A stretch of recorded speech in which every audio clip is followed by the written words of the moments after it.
Welcome to this third video about the best strategies to convert carboxylic esters into ketones. This presentation is about the acylation of carbon nucleophiles by esters under acidic reaction conditions. These give access to many structurally interesting ketones and are particularly suitable for base-sensitive products. The mechanism of these reactions is sketched here for the hypothetical acylation of propene.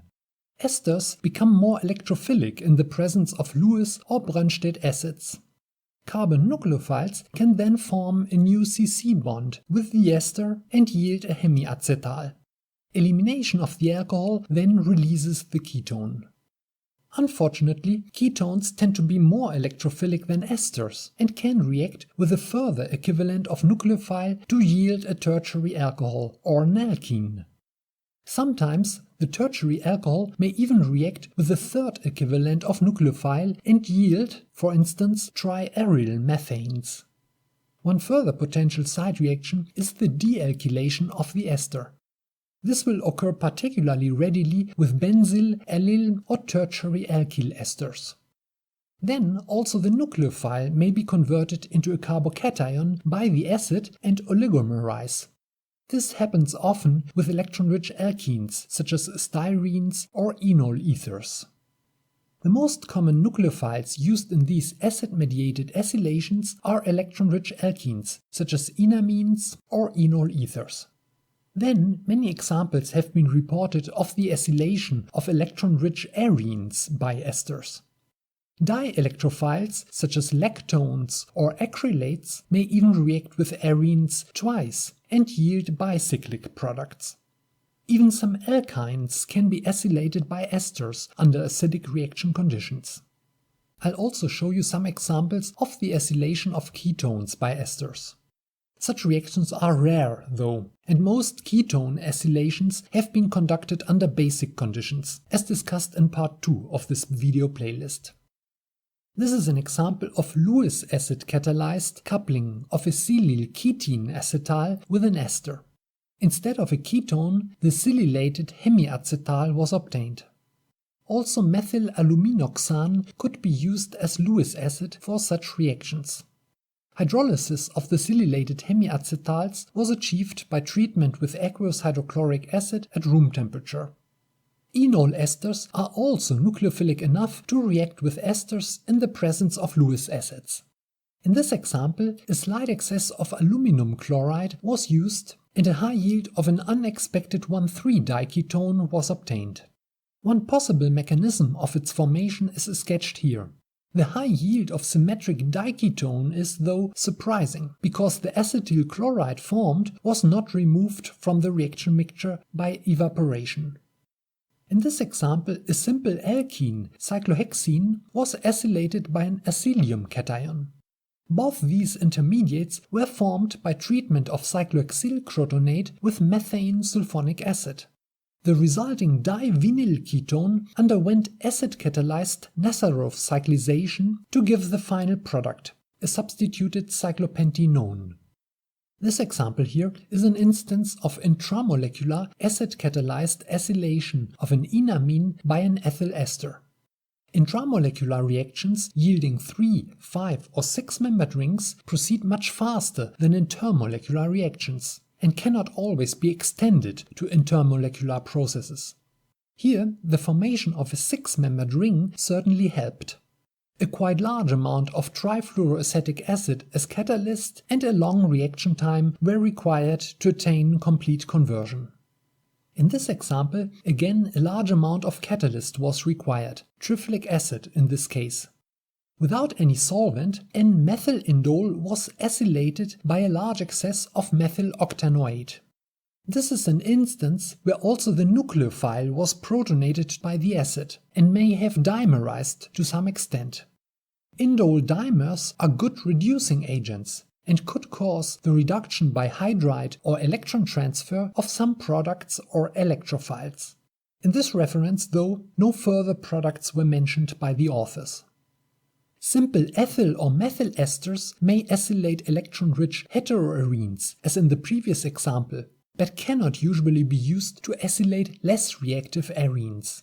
With strong Lewis acids, ethyl or methyl esters also act as ethylating or methylating reagents and cause the formation of alkyl arenes. I'll show you an example when discussing side reactions. It has been found, though, that esters of hydroxysuccinic anhydride can give high yields of aryl ketones upon reaction with less reactive arenes under the conditions of Friedel-Crafts acylations.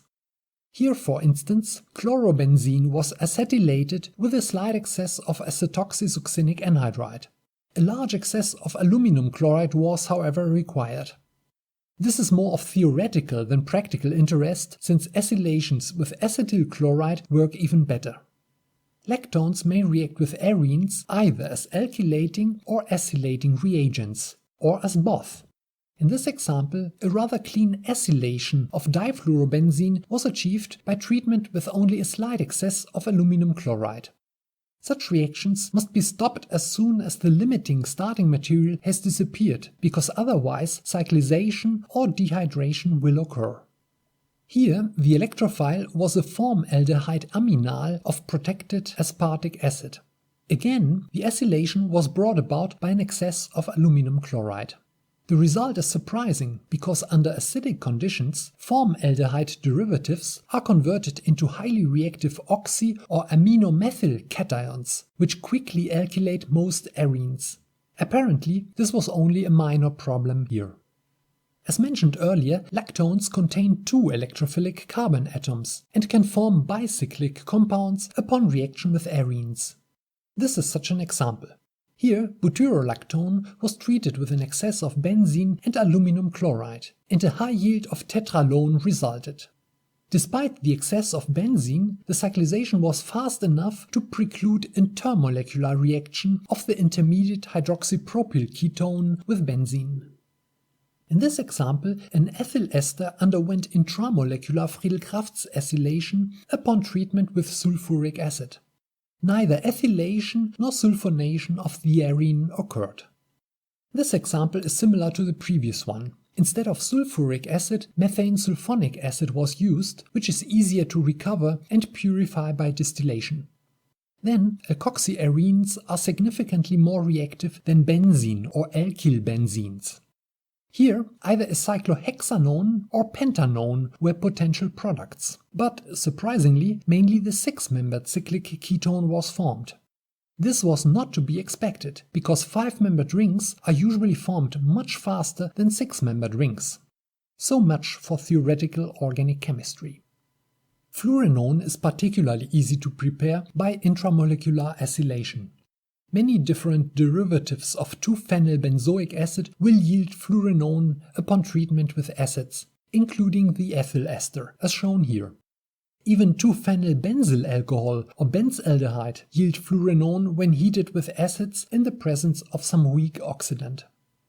Similarly, isotenes can sometimes be prepared from N-aryl glycine esters by treatment with acids and a mild oxidant.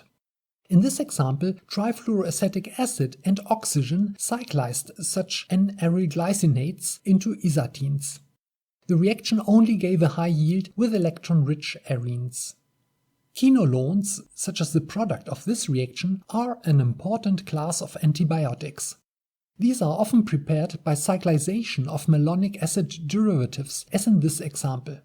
This cyclization is usually performed without any catalyst, just by heating in some inert solvent, for instance diphenyl ether, to about 200 degrees Celsius.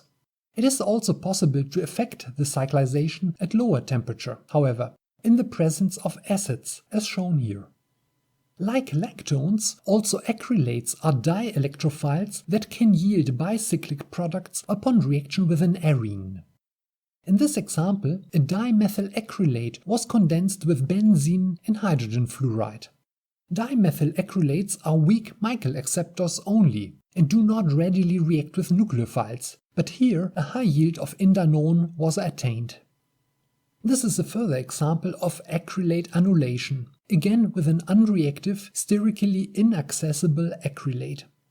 As catalyst, a mixture of sulfuric and acetic acid was used. The Baylis-Hillman reaction yields alpha-hydroxyalkyl acrylates like the starting material of this reaction. These can also be condensed with arenes, whereby indanones may be obtained as main product. Here again sulfuric acid was used as catalyst. In the so-called freeze rearrangement, aryl esters are converted into hydroxyaryl ketones by treatment with some acidic catalyst. These reactions do not necessarily proceed intramolecularly and often yield isomeric mixtures of ketones. In this example, the benzoate of salicylaldehyde was rearranged by heating with an excess of aluminum chloride. The main product was the orthoisomer, but 4% of a para-isomer was also formed. Here, the starting aryl ester also contained an amide. This group remained unchanged, however, despite the excess of aluminum chloride and the high reaction temperature. Mostly one orthoisomer was formed, but that was luck. The other isomer is not too crowded, and numerous examples of the acylation of 1,3-aminophenols at position 2 have been reported. This is a rare example of the electrophilic acylation of an alkyne by an ester. The good result was probably also due to the fact that it was an intramolecular reaction. With stronger electrophiles though, for instance with acyl chlorides, even acetylene can be acylated and converted into chlorovinyl ketones. Also, the acylation at carbon of ketones by esters under acidic conditions is a rare reaction. In this beautiful example, such an acylation occurred intramolecularly, and a chiral spirocyclic 1,3-diketone was obtained in high yield. The harsh reaction conditions were required to bring about hydrolysis and decarboxylation of the starting 3-keto ester. The electrophile may have been a protonated ester or an acylium cation. In this example, the acylation proceeded under milder conditions than on the previous slide, with an excess of titanium tetrachloride as catalyst. It was, however, again an intramolecular process, where, for instance, an acylation of the ketone at oxygen was not possible. Let's have a look at some further potential side reactions. Esters may also act as alkylating reagents, both under basic or acidic conditions. And this is one of the reasons why Friedel-Crafts acylations do not usually work well with esters as electrophiles. As shown here, when ethyl acetate is treated with an excess of aluminum chloride and benzene, only around 8% of acetophenone is formed. The main products are ethyl and diethyl acetophenones along with ethylated benzenes. Then, some carboxylic acids or their esters readily decarbonylate upon treatment with strong acids. Famous examples include the decarbonylation of citric acid with sulfuric acid or the decarbonylation of pivallates, as in this example. Here, treatment of phenylpivalate with aluminum chloride did not yield any freeze rearrangement product, but a mixture of phenol and 4-tertsbutylphenol instead.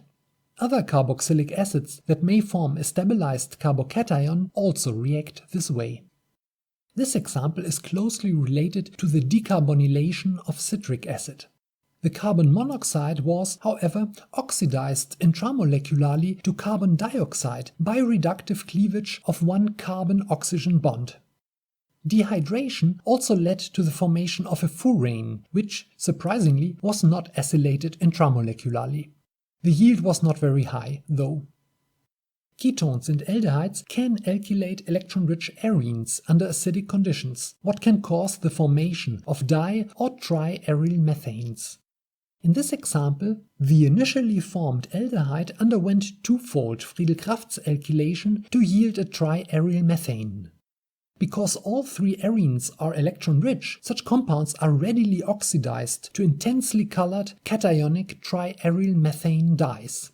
Hydride abstraction in this specific case would yield the dye basic violet 4. Here are some more, mostly recent examples that you can also find in the description of this video. This was the last presentation of this playlist. In my channel you can also find other playlists about the conversion of various carboxylic acid derivatives into ketones, including acyl chlorides and amides.